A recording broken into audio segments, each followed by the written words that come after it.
जरा सोचिए, एक ऐसी कहानी जो लाखों साल पुरानी है। ये कोई कल्पना नहीं, ये हमारे अपने भारतीय उपमहाद्वीप के इतिहास की कहानी है। पर सवाल ये उठता है कि जब इतिहास का कैनवास इतना बड़ा हो, लाखों सालों में फैला हो, तो उसे समझें कैसे? कोई तो तरीका होगा ना इस विशाल कहानी को समझने का। और देखिए यही सबसे बड़ी चुनौती है। तो चलिए आज इसी पहेली को सुलझाते हैं।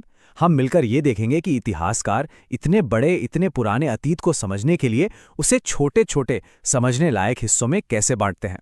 तो देखिए, इतिहासकारों के पास ना मुख्य रूप से दो तरह के ब्लूप्रिंट होते हैं। पहला है लिखावट के आधार पर, मतलब एक होता है प्रागैतिहासिक काल, जब लिखने पढ़ने का कोई हिसाब किताब ही नहीं था। फिर आता है आद्य ऐतिहासिक काल, जहां लिखावट तो मिली पर हम आज तक समझ नहीं पाए कि लिखा क्या है। और आखिर में आता है ऐतिहासिक काल, जबकि लिखे हुए रिकॉर्ड्स हम पढ़ सकते हैं, समझ सकते हैं। अब दूसरा तरीका है तकनीक के आधार पर, यानी पाषाण युग, जब औजार पत्थर के थे, फिर कांस्य युग और लौह युग।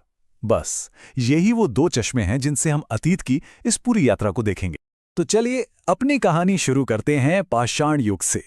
ये वो दौर था जब इंसान ने सिर्फ जिंदा रहना ही नहीं सीखा, बल्कि अपने आसपास की दुनिया को बदलना शुरू कर दिया था।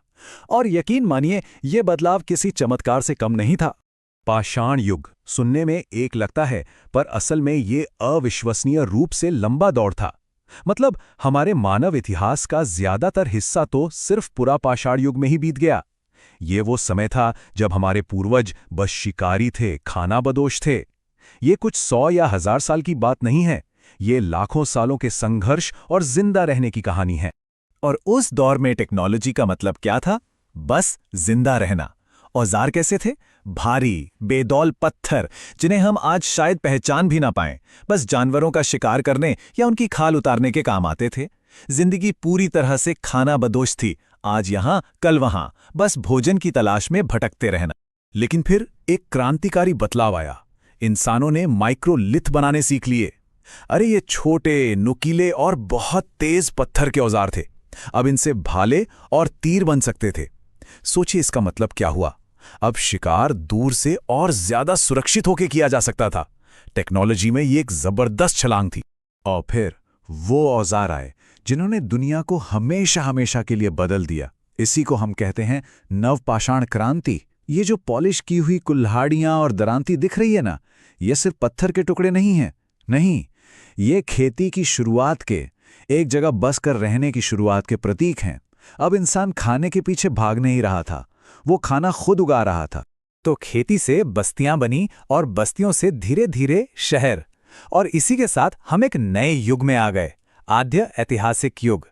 अब इस युग की सबसे दिलचस्प और थोड़ी रहस्यमयी बात जानते हैं क्या है? यहां लिखावट मौजूद थी। सिंधु घाटी सभ्यता की अपनी लिपि थी, पर हम आज तक उसे पढ़ ही नहीं पाए हैं। ये बिल्कुल एक बंद डायरी की तरह है, जिसके पन्नों पर राज तो लिखे हैं, पर हमारे पास उसकी चाबी नहीं है। लेकिन भले ही हम उनकी लिखावट ना पढ़ पाए हों, उनके शहरों ने हमें बहुत कुछ बताया है। जरा सोचिए, मोहनजोदड़ो का वो ग्रेट बाथ और ग्रेट ग्रैनरी, लोथल का वो शानदार डॉकयार्ड और धौलावीरा का वो कमाल का वाटर मैनेजमेंट सिस्टम। ये सब क्या बताते हैं? ये एक बहुत ही एडवांस्ड, बहुत ही संगठित कौन से युगीन सभ्यता की गवाही देते हैं।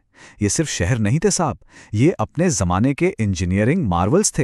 पर फिर ये शानदार शहर वीरान हो गए, और इनके पतन के बाद भारतीय उपमहाद्वीप में एक बिल्कुल अलग, एक बिल्कुल नई सभ्यता ने जन्म लिया। अब कहानी बड़े बड़े शहरों की नहीं, बल्कि छोटे छोटे गांवों की थी।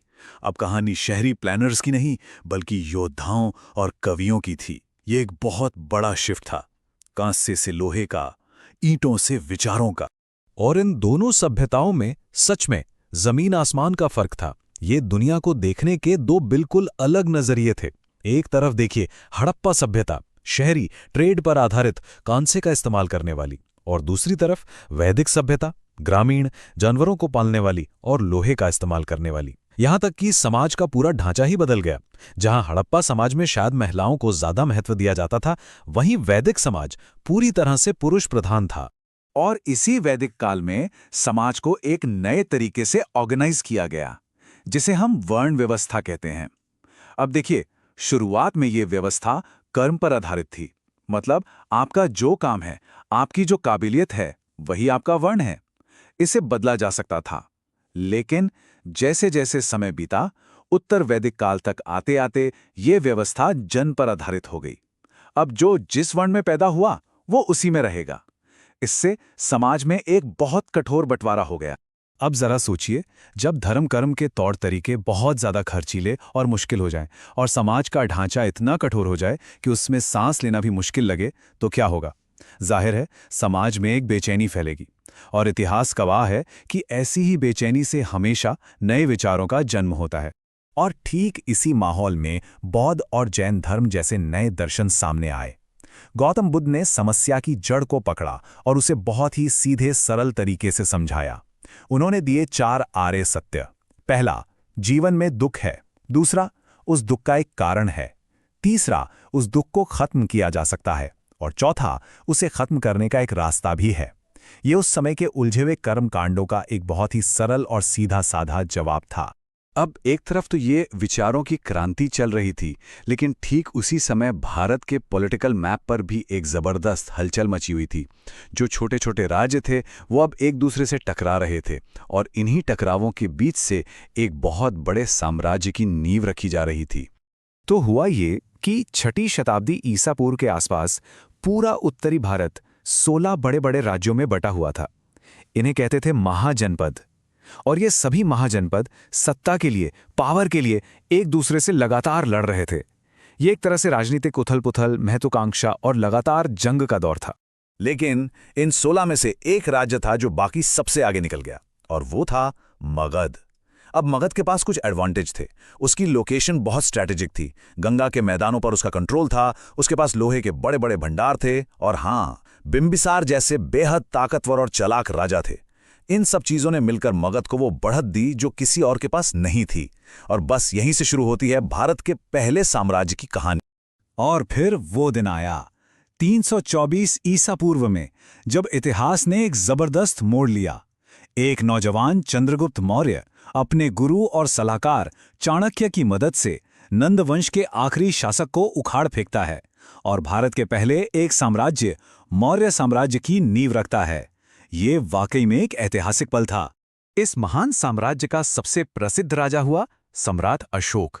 लेकिन जानते हैं, अशोक की महानता युद्ध जीतने में नहीं, बल्कि युद्ध को छोड़ने में थी। कलिंग की लड़ाई में जो भयानक खून खराबा हुआ, उसने अशोक को अंदर तक हिलाकर रख दिया, और उस एक युद्ध ने उन्हें हमेशा के लिए बदल दिया। उन्होंने हिंसा का रास्ता छोड़ा और शांति और नैतिकता का रास्ता अपनाया। उन्होंने एक नई पॉलिसी अपनाई जिसे धम्म कहा गया। अभी कोई नया धर्म नहीं था, बिल्कुल नहीं। ये तो बस नैतिक व्यवहार के कुछ नियम थे, जैसे बड़ों का सम्मान करना, नौकरों के साथ अच्छा बर्ताव करना, किसी भी जीव को चोट न पहुंचाना और सभी धर्मों की इज्जत करना। आप कह सकते हैं कि एक तरह का यूनिवर्सल कोड ऑफ कंडक्ट था, जो इतने बड़े और अलग अलग तरह के लोगों वाले साम्राज्य को एक साथ जोड़े रखने के लिए बनाया गया था। और अशोक की सबसे अनोखी बात क्या थी? वो अपनी बात सीधे अपनी प्रजा तक पहुंचाते थे। उन्होंने अपने धम्म के संदेशों को पत्थर के बड़े बड़े खंभों और चट्टानों पर खुदवाया और उन्हें अपने पूरे साम्राज्य में जगह जगह लगवा दिया। जरा सोचिए, एक राजा अपनी जनता से सीधे बात कर रहा था, पत्थरों के जरिए। ये एक ऐसा सीधा संवाद था जो आज भी हमें प्रेरणा देता है। तो पत्थर के पहले औजार से लेकर अशोक के महान साम्राज्य तक हमने एक लंबा सफर तय किया। पर कहानी यहां खत्म नहीं होती। एक सवाल आज भी बाकी है। जरा सोचिए, अगर कल को हम हड़प्पा की उस रहस्यमय लिपि को पढ़ने में कामयाब हो गए, तो हमें उस शानदार सभ्यता के बारे में और क्या क्या पता चलेगा? क्या वो खोज प्राचीन भारत के उस इतिहास को पूरी तरह से बदल देगी जिसे हम आज जानते हैं? सोचिएगा जरूर।